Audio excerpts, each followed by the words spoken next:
Firearms vault. Firearms vault are typically used by law enforcement agencies like military units and licensed firearms dealers to ensure the safe and secure storage of weapons. Security measures refers to the steps and protocols put in place to protect people, property, and information from potential threats or risks.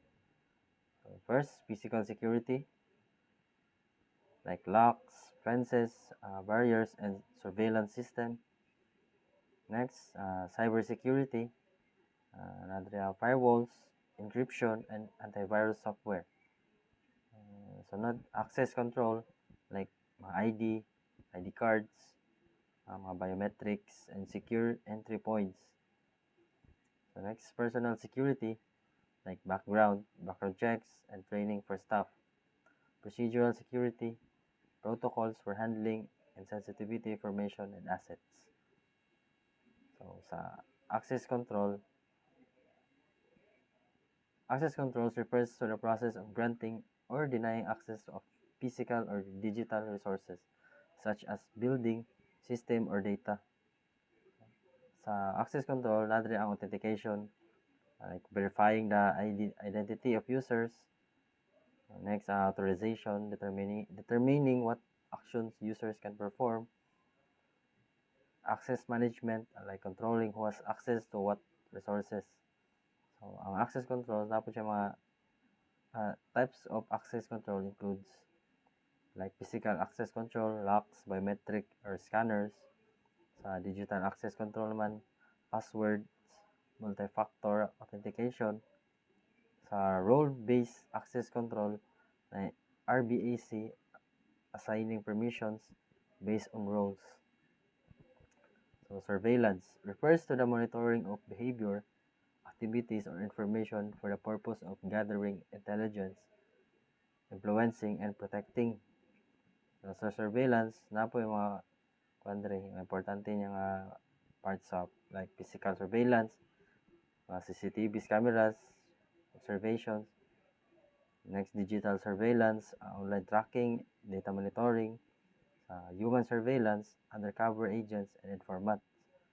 So, sa surveillance po, dapat siya mga various contexts like law enforcement, national security, private investigation, business security. Surveillance raises important considerations around privacy, ethics, and civil liberties. So next, environmental control refers to the regulation and management of environmental factors. Nadiri ang temperature, humidity, air quality, lighting, noise levels. Environmental control helps maintain optimal conditions, prevent damage or degradation, ensure safety and comfort. So support specific process or experiments. It's used in various settings like buildings, HVAC systems, laboratories, data centers, greenhouses, industrial facilities. So that's all. Interview and signing of inspection report. Proseso ng pag-uusap sa mga kinauukulan tungkol sa mga natuklasan sa inspeksyon at ang paglagda ng ulat upang patunayan ang pagtanggap at pagkilala sa mga resulta.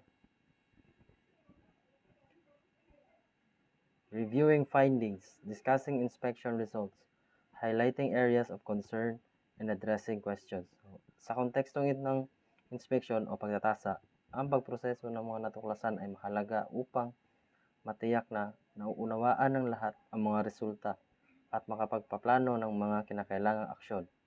So una, pagsusuri sa mga natuklasan. Pangalawa, pagtatalakay sa mga resulta. At ang panghuli, pag-aaral ng mga nakita. So next, clarifying observations. Ensuring all parties understands the report's content and implication. Tumutukoy sa mga proseso ng pagbibigay kalinaw sa mga natuklasan o obserbasyon upang maiwasan ang anumang pagkalito o maling interpretasyon. So, unang halimbawa, paglilinaw sa mga obserbasyon. Pangalawa, pagpapaliwanag sa mga nakita. Pangatlo, pagtutukoy sa mga detalye.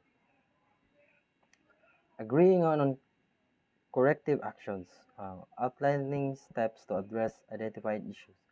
So, tumutukoy sa proseso ng pagtutulungan at pagkakasundo sa mga hakbangin na dapat gawin upang natugunan ang mga isyu o problema na matutuklasan.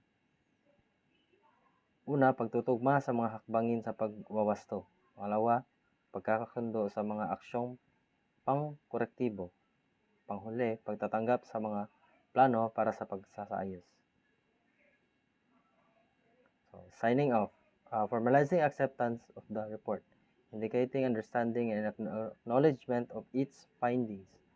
So, sa konteksto ng dokumento o ulat, ang paglalagda ng pag-aproba at pagtanggap at nangangahulugan ng pagtanggap o pagkilala sa mga nilalaman nito. So, una, paglalagda ng pag-aproba. Pangalawa, pagpirma ng pagtanggap. Panghuli, paglagda ng pagpapatunay.